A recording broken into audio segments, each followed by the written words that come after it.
Millions of Americans absolutely hate their jobs. They want to quit. They want to get fired. They do not want to be there. Well, guess what? Things are about to get worse, and what we are about to see over the next 6 months to potentially 1 year could be devastating to millions. So I'm going to break down what's going on, but also why so many people hate their job, what we are likely to see, and what this means for you moving forward. So again, all I ask is one thing. It takes 2 seconds. Go ahead, hit that like button if you enjoy these daily updates. And now, let's begin.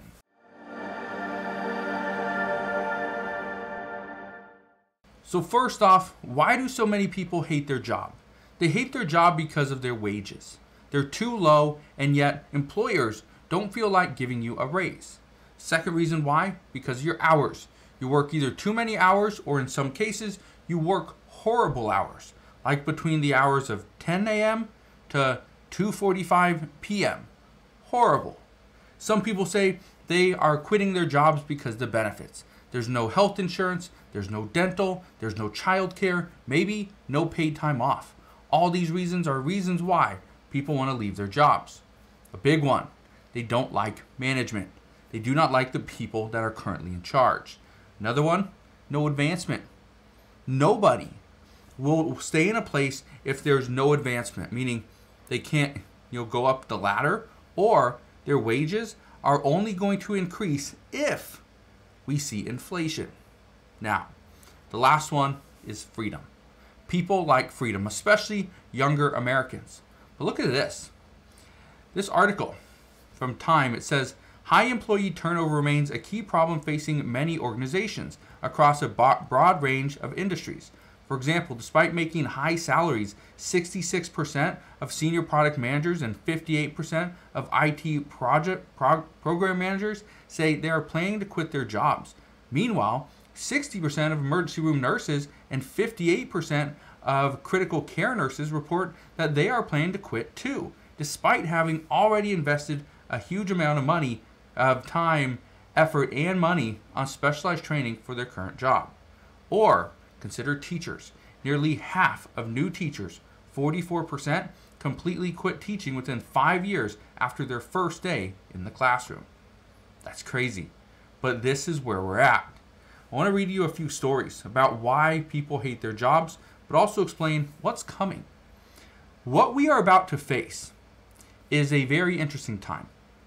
The reason I bring this up is because we are seeing so many states, counties, even some cities are now making it mandatory that you pay certain people a minimum wage that is higher than the federal or state minimum wage. For instance, in the state of California, it's something we've talked about multiple times here on this channel, that people that are working in the fast food industry, in the restaurant business, they have to get paid $20 an hour. This is also one of the reasons why a very popular Arby's in California is completely shutting down. Rubio's, tacos, shutting down, I think, 40 some locations.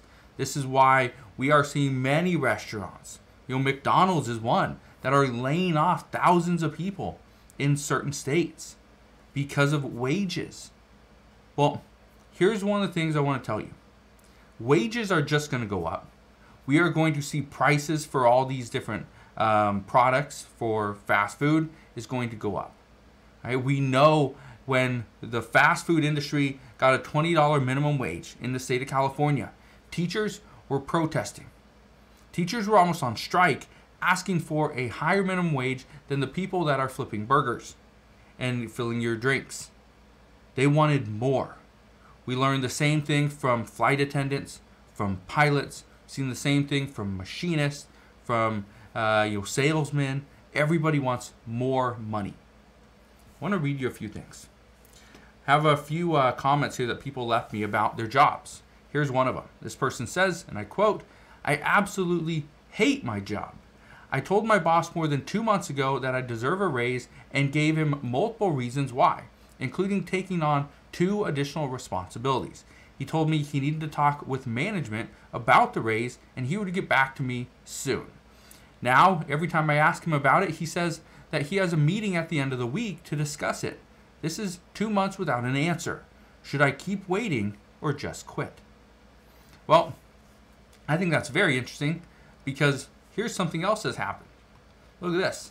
It says a remote worker tries to quit her job, but neither her boss or HR will respond to her. She says, do I just close my laptop? I had this to a friend of mine. He wasn't trying to quit his job. He was trying to get an answer for a very specific question, but he needed to ask his boss. Well, and again, they don't communicate any other way than email. His boss wouldn't respond. So it ultimately went on for a couple weeks. He kept sending the boss, messages, didn't know who else to get in touch with. Well, turns out that his boss was let go.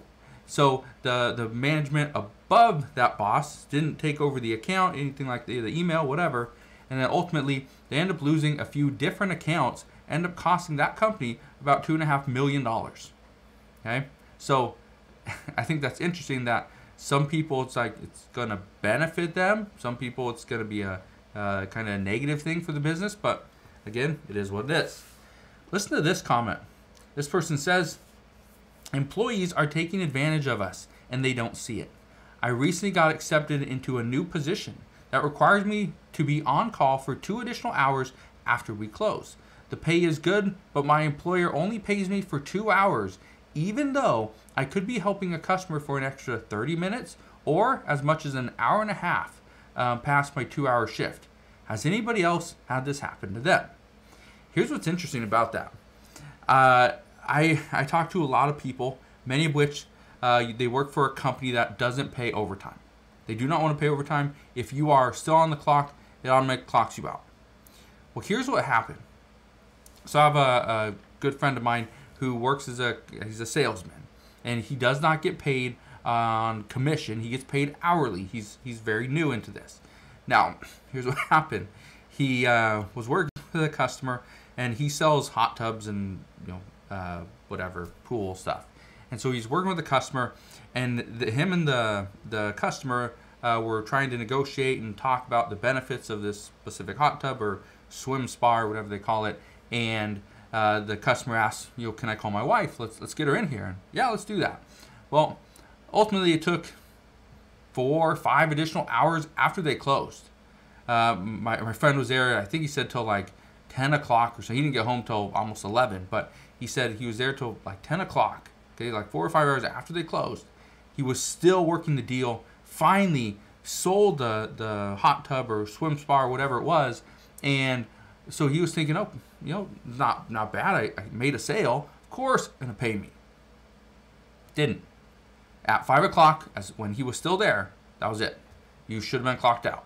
You should have told that customer to come back, is what he said. Interesting. But that is what's happening. Here's another one. This person says, I asked my boss for a raise. We negotiated, and I ultimately decided on a number that I was happy with. Now my boss says that we need to renegotiate my duties as the wage far outpaces my responsibilities. This is the reason why many people absolutely hate their job. Not just because of the job itself, but because of everything that comes along with it. And that right there is the problem, because pretty soon, and this is what's going to happen next, people that have gotten a raise over the past handful of years are likely to see additional responsibilities piled right on top of their original job. So just expect that's going to happen, and it may happen to you. But that is what we know as of today. Again, thank you guys for watching. Consider subscribing, and I'll see you guys on the next one.